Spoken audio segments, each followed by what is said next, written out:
चैत्र नवरात्र कब से 8 या 9 अप्रैल, जाने इस बार किस वाहन पर सवार होकर आएंगी मां दुर्गा। चैत्र नवरात्र इस साल 9 अप्रैल को है। इन 9 दिनों में मां दुर्गा के 9 स्वरूपों की सच्ची श्रद्धा और आस्था के साथ पूजा की जाती है। पहला नवरात्रि 9 अप्रैल को है और आखिरी नवरात्रि 17 अप्रैल को है। पहले दिन कलश स्थापना की जाती है और 9वें दिन कन्या भोज के साथ मां दुर्गा की विदाई कर दी जाती है। आइए आपको बताते हैं कि इस साल नवरात्रि में क्या होगी मां दुर्गा की सवारी और कलश स्थापना का शुभ मुहूर्त। चैत्र नवरात्रि को लेकर इस बार लोगों के बीच में थोड़ा कंफ्यूजन है कि यह 8 अप्रैल से आरंभ होंगे या फिर 9 अप्रैल से होंगे। पंचांग के अनुसार चैत्र नवरात्रि का आरंभ 9 अप्रैल से होगा। 9 दिनों का यह महापर्व रामनवमी के साथ 17 अप्रैल को समाप्त हो जाएगा। चैत्र नवरात्रि प्रतिपदा का आरंभ 8 अप्रैल को देर रात 11:50 पर होगा और अगले दिन यानी 9 अप्रैल को रात के समय 8:30 पर समाप्त हो जाएगी। इसलिए उदया तिथि की मान्यता के अनुसार नवरात्रि का आरंभ 9 अप्रैल से होगा।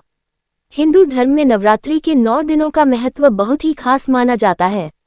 इन 9 दिनों में आदिशक्ति मां दुर्गा के 9 स्वरूपों की पूजा की जाती है। धार्मिक मान्यताओं में माना गया है कि इन 9 दिनों में मां दुर्गा से जुड़ी सभी शक्तियां जागृत हो जाती हैं। इसलिए इन दिनों में मां दुर्गा की संपूर्ण विधि विधान से पूजा करने से आपकी सभी मनोकामनाएं पूर्ण होती हैं। आइए जानते हैं इस साल चैत्र नवरात्रि में मां दुर्गा का आगमन किस वाहन से होगा और कलश स्थापना का शुभ मुहूर्त क्या है। घोड़े पर सवार होकर आएंगी मां दुर्गा। चैत्र नवरात्रि में मां दुर्गा इस बार घोड़े पर सवार होकर आएंगी।